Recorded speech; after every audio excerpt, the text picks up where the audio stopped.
I'm going to show you how to change fuel filters on a, this is a 2014, it's a PACCAR. I'll show you how to do it on a Cummins also.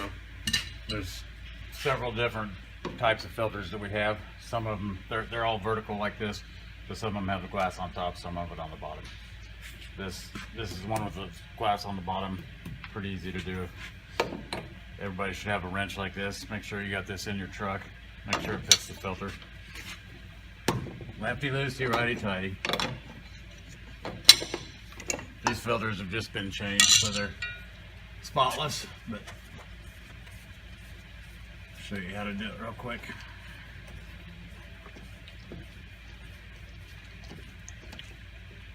Ooh.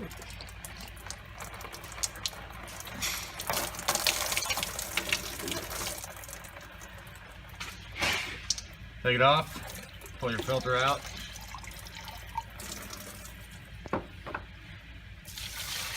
Dump the rest of the fuel out because that fuel is going to be contaminated if your filter's plugged up. Good idea to wipe that canister out. There'll be some wax in the bottom of it if you're gelled up. Okay, now you take your filter. You can see this filter is different from top to bottom. That's the top, that's the bottom. Just stick it in your canister. Turn it, you'll feel it lock. It just sits in there. It's got 3 little prongs it sits on. Once that's in there, you want to fill it up with diesel. If you're not sitting at a truck stop and have diesel available to you, at last resort you can use your fuel treatment, but it's not recommended. You just take your time and fill it through the center. That way it fills the filter and the canister. Stick it up in there, you'll feel your filter go in. It'll seal on the rubber and just screw it back on.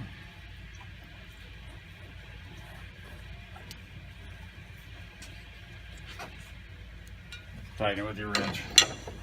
Don't over tighten it, it'll break the glass, but still want to get it tight enough it'll seal. That's the first filter. The most important thing is when you're changing these, if you're going to do both of them, change this one, start it up, let it run for 30 seconds, and then change this one. Everybody's got a crescent wrench in their truck. This is 1.25 inches to take this off. Crescent wrench will work. This is just a 15-inch crescent wrench. Everybody's got one.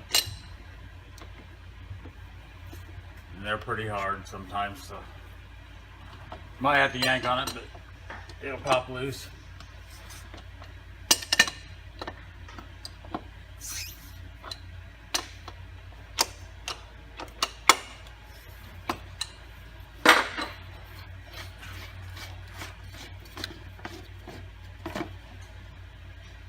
Pull your filter out slow so you don't lose a lot of fuel.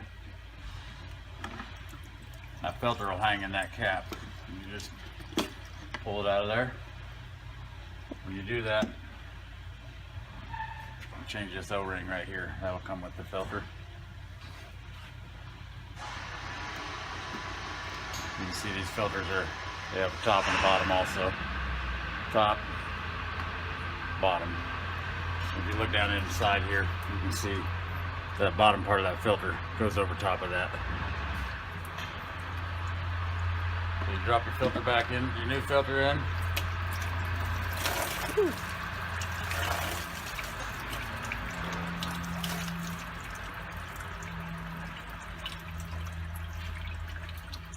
And then if you were doing this on the side of the road and you're gelled up, you wouldn't have fuel in there like that.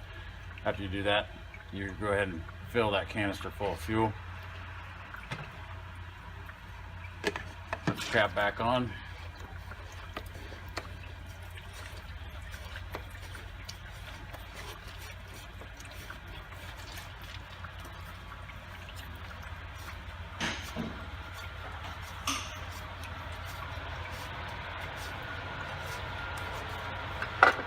You go ahead and tighten it up with your wrench.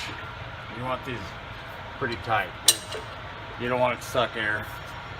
Get it as tight as you can with your crescent wrench. Start it up and let it run for another minute. Should be good to go. Alright, we're going to show you how to change the filters on an ISX Cummins. Pretty well the same as a PACCAR. We're not going to go too deep into it, but this filter is the same as you had on the last PACCAR I showed you. Only difference is this is a heated filter. So before you did anything, you unplug this right here. That's your heating element. You just push that button, pull it down. Pretty simple. Then go through the normal steps, unscrew that, pull your filter out, push new filter in, put a little fuel in it, away you go. Same thing goes for these as the PACCARs. You always want to start them in between filters. So you would change this one, start it up, let it run for 30 seconds. Your secondary filter on this one is a canister type filter. To do this, it's a 5-inch filter wrench on these. Everybody should have one of these under their bunk. Everybody's changed the canister filter. Put your wrench on, unscrew it, screw it back on. Pretty simple. Fill it with fuel.